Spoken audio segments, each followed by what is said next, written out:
Hello बच्चों, आज हम आपके लिए लेकर आए हैं next topic equation of motion. आज का लेक्चर हमारे पास हमारा जो आज का लेक्चर है वो किसके ऊपर डिपेंड है? इक्वेशन ऑफ मोशन के ऊपर। किसके ऊपर?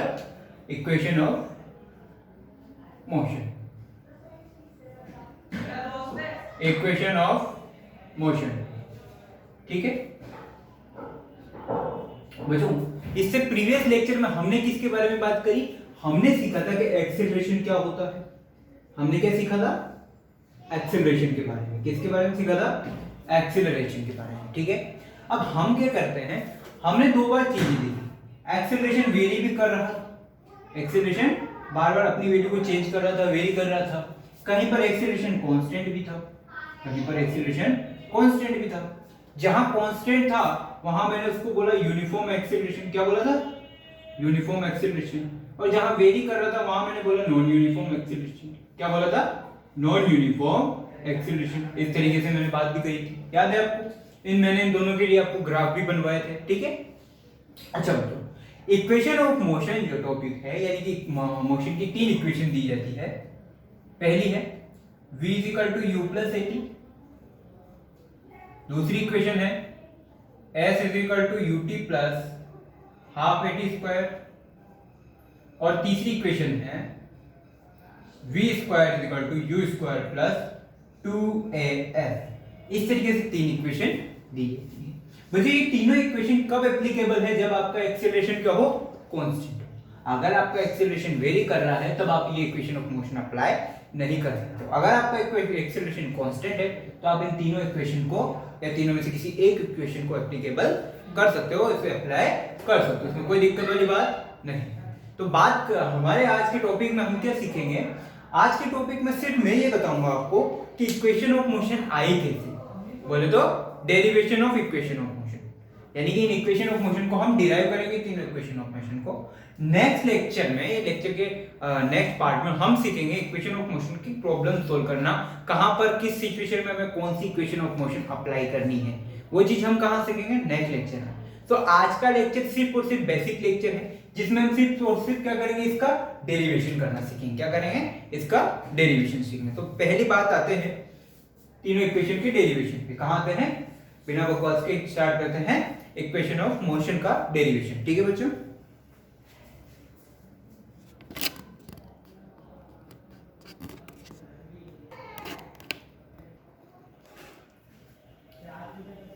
ठीक है बच्चों, अब मान लो मैं डेरिवेशन के लिए एक स्पेशल केस एज्यूम करता हूं।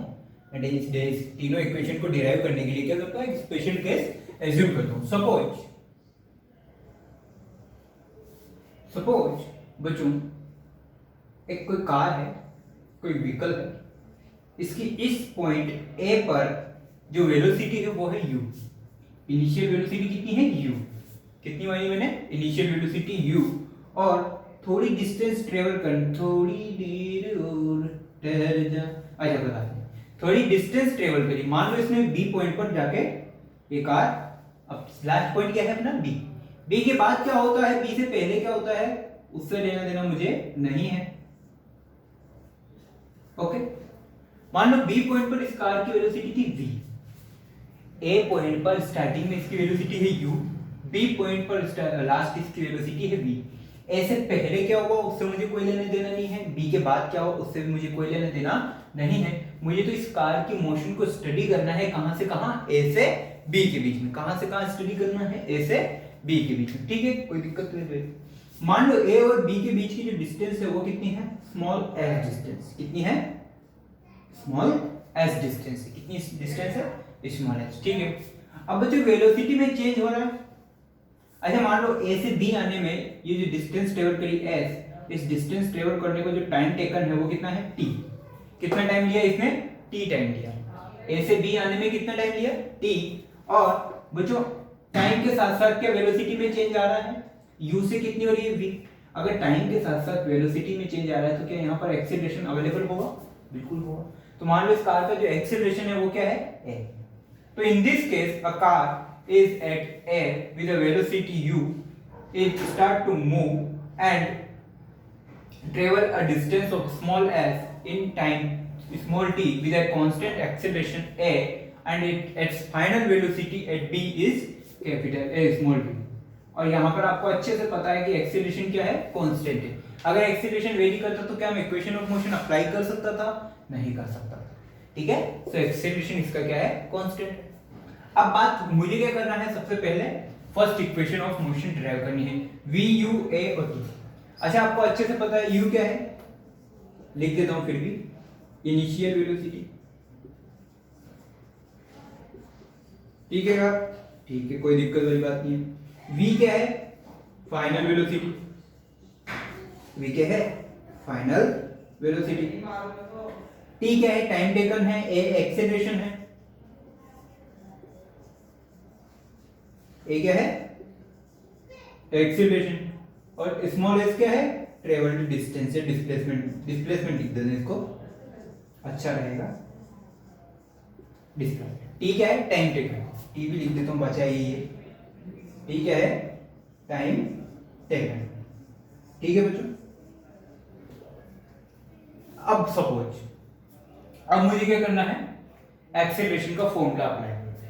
क्या करना है, एक्सेलरेशन का फॉर्मूला अप्लाई करना है। अब अगर मैं आपको बोलूं कि एक्सेलरेशन की डेफिनेशन से एक्सेलरेशन का फॉर्मूला अप्लाई करो, एक्सेलरेशन की डेफिनेशन से एक्सेलरेशन का फॉर्मूला अप्लाई करो, क्या करोगे सर? एक्सेलरेशन होता है क्या, एक्सेलरेशन क्या होता है, change in velocity, change in, ये मैं इसको मिटा देता हूं, मैंने आपको लिखवा दी है, change in velocity upon time, change in velocity upon time, ठीक है। So acceleration a is equal to change in velocity, velocity में कितना चेंज हो रहा है, v माइनस u। मान लो पहले चल रही थी 10 मीटर पर सेकंड की स्पीड से, अब चल रही है 15 मीटर पर सेकंड की स्पीड से, तो बताओ चेंज कितना है सर, 5 का।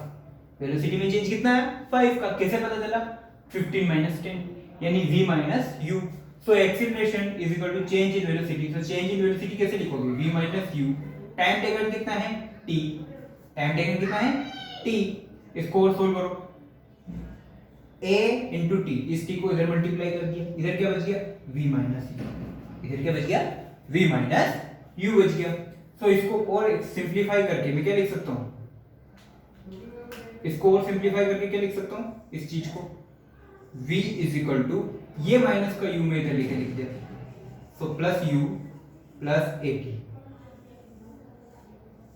सो फाइनल क्या आया, v is equal to u plus A T.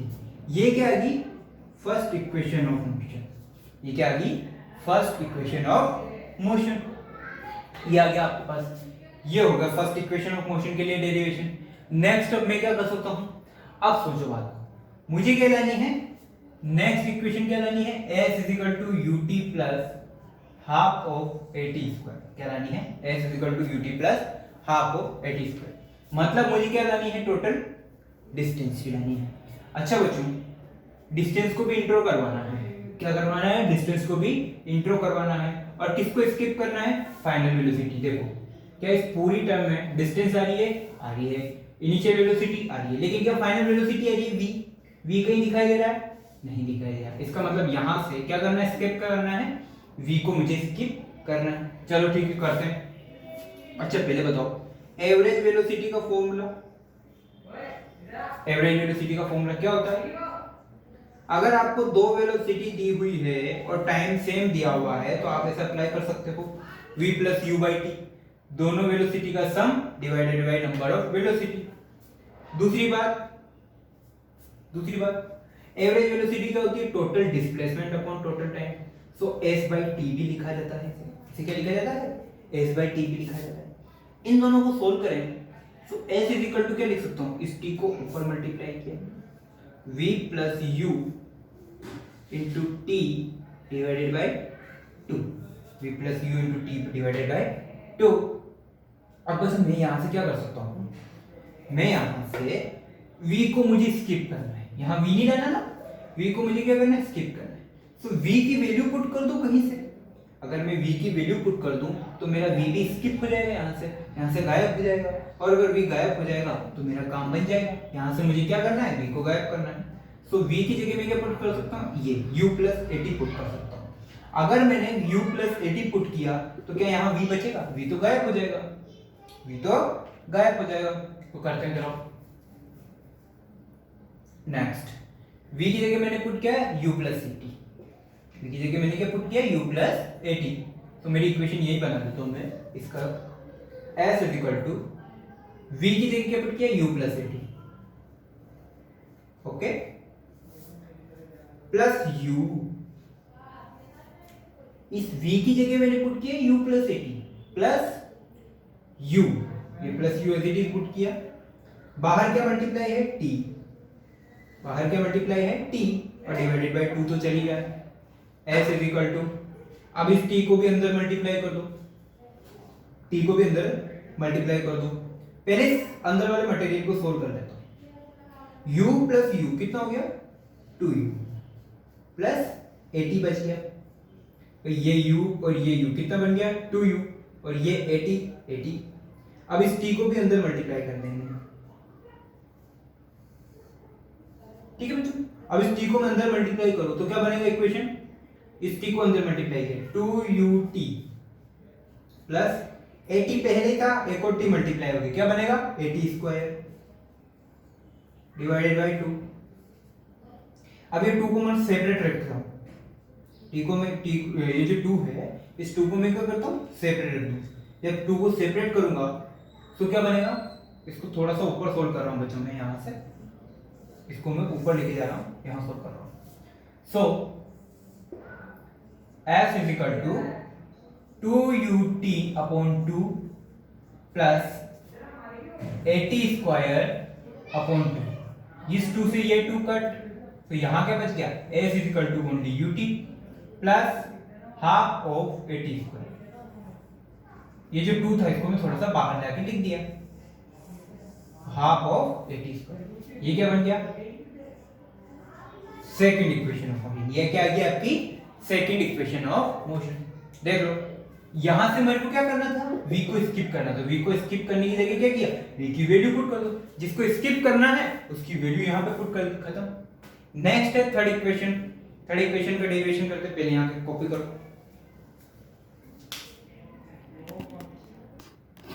Okay बच्चों, अब मुझे थर्ड इक्वेशन करनी है। कौन सी करनी है, थर्ड इक्वेशन। थर्ड इक्वेशन एक बार मैं लिख लेता हूं आपके लिए, v square is equal to u square plus 2as। ये क्या है, थर्ड इक्वेशन ऑफ मोशन। ये क्या है, थर्ड इक्वेशन ऑफ मोशन। अच्छा बच्चों, क्या यहाँ पे टाइम आ रहा है, नहीं आ रहा है। टाइम की जगह क्या आ रहा है, स्किप, स्मॉल v। तो कुल मिला के आपको क्या करना है, यहाँ से टाइम को स्किप करना है। क्या करना है, टाइम को स्किप कर देने का, टाइम को गायब कर दो। यानी कि टाइम को गायब करने की जगह क्या करूं, यहां से टाइम की वैल्यू पुट कर देता हूं। तो यहां तक तो ठीक है, यहां तक तो मेरा माल मटेरियल ठीक है। लेकिन ये जो टाइम है ना बच्चों, ये टाइम, इस टाइम की जगह में क्या पुट कर दूं, यहां से टाइम की वैल्यू निकाल दो। यहां से टाइम की वैल्यू निकालो जरा, इस वाली इक्वेशन से, इस वाली इक्वेशन से टाइम की वैल्यू निकालते हैं, ठीक है। t इज इक्वल टू, इसको मैं दे देता हूं बच्चों equation number a, equation number A दे देता हूं मैं। तो देखना, from equation number A, from equation number A मेरे को अच्छे से पता है a equal to v minus u by t. तो यहां से टाइम की वैल्यू निकाल सकता हूं मैं v minus you upon A. Time की वैल्यू निकाल ली v माइनस यू अपॉन ए। अब मैं क्या करता हूं, यहां पे ये जो टाइम है, इस टाइम की जगह ये वैल्यू पुट कर देता हूं, टाइम की जगह ये वैल्यू पुट कर देता हूं। So s is equal to v plus u upon 2, ये तो था। अब ये जो टाइम है, इस टाइम की जगह मैं पूरा ये सेपरेट, ये जो टाइम है इस टाइम की जगह पूरी ये सेपरेट वैल्यू पुट कर दी। सेपरेट वैल्यू क्या है, v माइनस यू अपॉन ए, ठीक है। अब बच्चों मैं आपको एक चीज सिखा देता हूँ। यहाँ तो ये 2 और ये मल्टीप्लाई होकर 2 है, ठीक है। v प्लस u और v माइनस यू दोनों मल्टीप्लाई होकर क्या बनते हैं बच्चों, आपने एक फॉर्मूला पढ़ा होगा मैथमेटिक्स में, यहाँ लिख देता हूँ मैं, a minus B into A plus B is equal to A square minus B square. ये फॉर्मूला पढ़ा होगा आपने, नहीं पढ़ा तो उसका मैं कुछ नहीं कर सकता। तो a minus B, A plus B, ये दोनों मल्टीप्लाई होकर क्या बन जाएगा, v square minus U square. a की जगह v और b की जगह u, सो v square minus u square.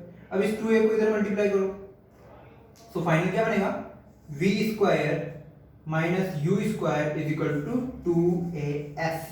ये 2a इधर जाके इधर मल्टीप्लाई हो गया, ट्रांसफर है, सिंपल ट्रांसफर, ये 2a इनटू s। अब ये माइनस का u स्क्वायर इधर आ गया, तो क्या बनेगा v square u square plus 2as, u square plus 2as। मुझे ये माइनस का u स्क्वायर इधर आके इस दूसरी साइड आके क्या बन जाएगा, प्लस का u स्क्वायर बन जाएगा। क्या बन जाएगा, प्लस का u स्क्वायर। तो मुझे ये थी तीनों इक्वेशन ऑफ मोशन। आज के इस लेक्चर में क्या सीखा हमने, तीनों जो है तीनों का जो डेरिवेशन सीखा। क्या सीखा, ओनली तीनों का डेरिवेशन की इक्वेशन ऑफ मोशन को कैसे डिराइव किया जा सकता है। ठीक है, अब नेक्स्ट जो लेक्चर आने वाला है, उस नेक्स्ट लेक्चर में बच्चों हम क्या सीखने वाले हैं, हम सीखेंगे ओनली एंड ओनली इनके न्यूमेरिकल्स, कि कहां पर इक्वेशन ऑफ मोशन को अप्लाई करना है, कैसे केस में कौन सी इक्वेशन ऑफ मोशन अप्लाई होगी, फर्स्ट मोशन कब अप्लाई होगी, सेकंड इक्वेशन ऑफ मोशन कब अप्लाई होगी, थर्ड इक्वेशन ऑफ मोशन कब अप्लाई होगी। सो डेरिवेशन को आप सीक्वेंस से नोट कीजिए। ठीक है, मेरे यहाँ पर स्पेस कम होने की वजह से मैंने अलग अलग पोर्शन में करके बताया, बट आपको वीडियो के साथ साथ सीक्वेंस में उसको नोट करते हुए रखना है। ठीक है, तो आज का, और हाँ सबसे इंपॉर्टेंट बात, इक्वेशन ऑफ मोशन कब अप्लाई करनी है, जब एक्सेलरेशन कांस्टेंट हो। जब एक्सेलरेशन कांस्टेंट हो, चाहे वो पॉजिटिव हो या नेगेटिव हो, वो मायने नहीं है। एक्सेलरेशन पॉजिटिव हो या नेगेटिव हो, एक्सीलरेशन बोलो या रिटार्डेशन बोलो, वो कोई लेना देना नहीं है। बट मेन मोटो क्या है, एक्सीलरेशन क्या होना चाहिए, कांस्टेंट होना चाहिए, पक्का पक्का बिल्कुल फिक्स यूनिफॉर्म वाला केस होना चाहिए, कहने का मतलब। ठीक है, तो आप ये सारा डेरिवेशन नोट कीजिए। आज के लेक्चर में बस इतना ही। नेक्स्ट लेक्चर में मैं आपको ये सिखाऊंगा कि इक्वेशन ऑफ मोशन कब कब अप्लाई कर सकते हैं। तो बच्चों मैं क्या कर रहा हूँ, अब चैप्टर के लास्ट में आता जा रहा हूँ। लास्ट एक पोर्शन और बचेगा ग्राफ वाला, जो हम सोल्व करेंगे, बट उसके लिए पहले आपको क्या होना चाहिए, equation of motion completely deal करना आना चाहिए। ठीक है, तो आज की क्लास यहीं डिस्कस करते हैं। ओके बच्चों।